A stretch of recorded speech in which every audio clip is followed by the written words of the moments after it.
नमस्कार। आज हम राजस्थान अध्ययन भाग 1 का राजस्थान की ऐतिहासिक पृष्ठभूमि क्लास 9 का चैप्टर यहाँ पर कर रहे हैं। आज हम पढ़ेंगे जसवंत सिंह के बारे में। जसवंत सिंह ने धर्मत के युद्ध जो कि 1658 में हुआ था,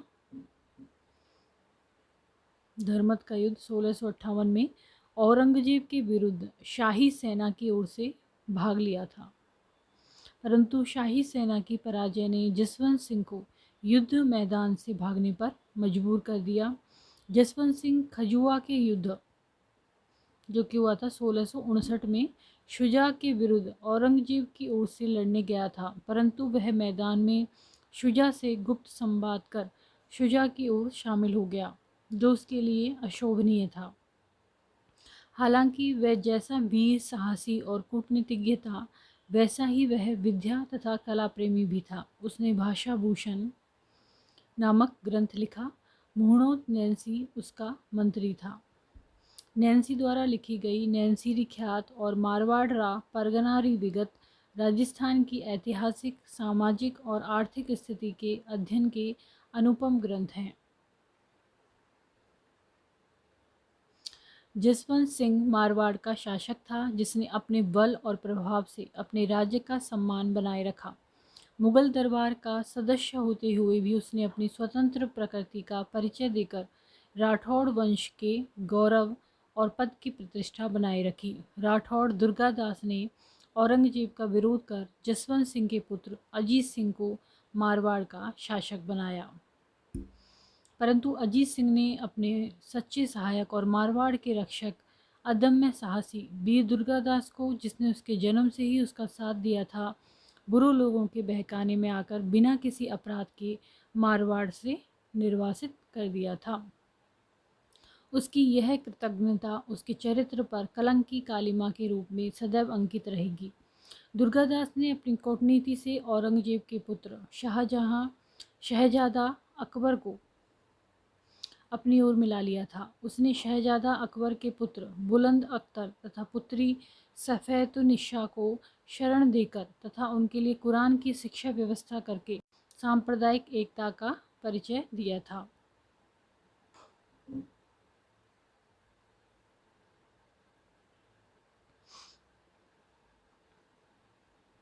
वीर दुर्गादास राठौड़ एक चमकता हुआ सितारा है, जिससे इतिहासकार जेम्स टॉड भी प्रभावित हुए बिना नहीं रह सके। जेम्स टॉड ने उसे राठौड़ों का यूलिसेस कहा है। जोधपुर के राव जोधा के पुत्र राव बीका ने 1488 में बीकानेर बसाकर उसे राठौड़ सत्ता का दूसरा केंद्र बनाया। बीका के पुत्र राव लूणकरण के इतिहास में कलयुग का कर्ण कहा जाता है। बीकानेर के जैसिका बाबर के पुत्र कामरान से संघर्ष हुआ, जिसमें कामरान की पराजय हुई। 1570 में अकबर द्वारा आयोजित नागौर दरबार में राव कल्याणमल ने अपने पुत्र राय सिंह के साथ भाग लिया था।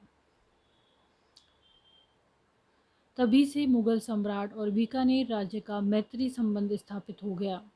बीकानेर के नरेशों में कल्याणमल प्रथम व्यक्ति था जिसने अकबर की अधीनता स्वीकार कर ली थी। अगले हैं महाराजा राय सिंह ने मुगलों के लिए गुजरात, काबुल और कंधार अभियान किए। वह अपनी वीरोचित तथा स्वामी भक्ति के गुणों के कारण अकबर तथा जहांगीर का विश्वास पात्र बना रहा। राय सिंह ने बीकानेर के किले का निर्माण करवाया, जिस पर मुगल प्रभाव दिखाई देता है। राय सिंह स्वभाव से उदार तथा दानवीर शासक था। इसी आधार पर मुंशी देवी प्रसाद ने उसे राजपूताने का कर्ण कहा है। बीकानेर महाराजा दलपत सिंह का आचरण जहांगीर के अनुकूल न होने के कारण जहांगीर ने उसे कैद कर मृत्युदंड दिया था। महाराजा कर्ण सिंह को जंगलधर बादशाह कहा जाता था। इस उपाधि का उपयोग बीकानेर के सभी शासक करते हैं। अगला है महाराजा अनूप सिंह। वीर, कूटनीतिज्ञ और विद्यानुरागी शासक था। उसने अनूप विवेक काम प्रबोध, श्राद्ध प्रयोग चिंतामणि और गीत गोविंद पर अनुपोदय टीका लिखी थी। इससे संगीत से प्रेम था। उसने दक्षिण में रहते हुए अनेक ग्रंथों को नष्ट होने से बचाया और उन्हें खरीदकर अपने पुस्तकालय के लिए ले आया। कुंभा के संगीत ग्रंथों का पूरा संग्रह भी उसने एकत्र करवाया। आज अनूप पुस्तकालय बीकानेर हमारे लिए अलभ्य पुस्तकों का भंडार है, जिसका श्रेय अनूप सिंह के विद्यानुराग को है। दक्षिण में रहते हुए उसने अनेक मूर्तियों का संग्रह किया और उन्हें नष्ट होने से बचाया। यह मूर्तियों का संग्रह बीकानेर के 33 करोड़ देवताओं के मंदिर में सुरक्षित है। किशनगढ़ में भी राठौड़ सत्ता का पृथक केंद्र था। यहाँ का प्रसिद्ध शासक सावंत सिंह था, जो कृष्ण भक्त होने के कारण नागरीदास के नाम से प्रसिद्ध है। इसके समय किशनगढ़ में चित्रकला का अद्भुत विकास हुआ। किशनगढ़ चित्रशैली का प्रसिद्ध चित्रकार निहाल चंद था, जिसने विश्व प्रसिद्ध बनी ठनी चित्र चित्रित किया। चौहान वंश। हम चौहान के अधिवासन और प्रारंभिक विस्तार के बारे में विगत पृष्ठों में अध्ययन कर चुके हैं। 12वीं शताब्दी के अंतिम चरण में शाकंभरी के चौहान शासक पृथ्वीराज चौहान तृतीय ने अपनी विजयों से उत्तरी भारत की राजनीति में एक विशिष्ट स्थान प्राप्त कर लिया था। उसने चंदेल शासक परमार्दी देव के देशभक्त सेनानी आला और ऊदल को मारकर 1182 को महोबा को जीत लिया। कन्नौज के गहड़वाल शासक जयचंद का दिल्ली को लेकर चौहानों से वैमनस्य था। हालांकि पृथ्वीराज चौहान तृतीय भी अपनी दिग्विजय में कन्नौज को शामिल करना चाहता था।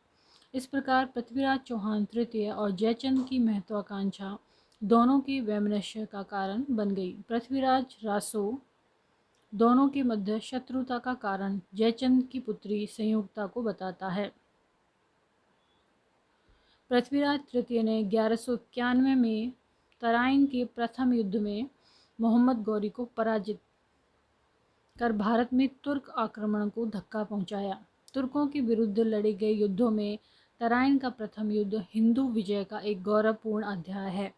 परंतु पृथ्वीराज चौहान द्वारा पराजित तुर्की सेना का पीछा न किया जाना इस युद्ध में की गई भूल के रूप में भारतीय भ्रम का एक कलंकित पृष्ठ है। इस भूल के परिणाम स्वरूप 1192 में मोहम्मद गौरी ने तराइन के दूसरे युद्ध में पृथ्वीराज चौहान तृतीय को पराजित कर दिया।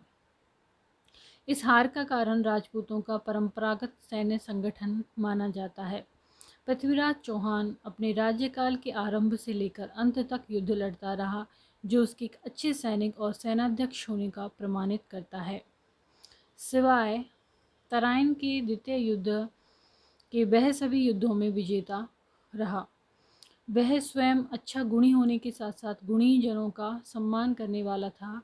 जयानक, विद्यापति गौड़, बागीश्वर, जनार्दन, विश्वरूप उसके दरबारी लेखक और कवि थे, जिनकी कृतियाँ उसके समय को अमर बनाए हुए हैं।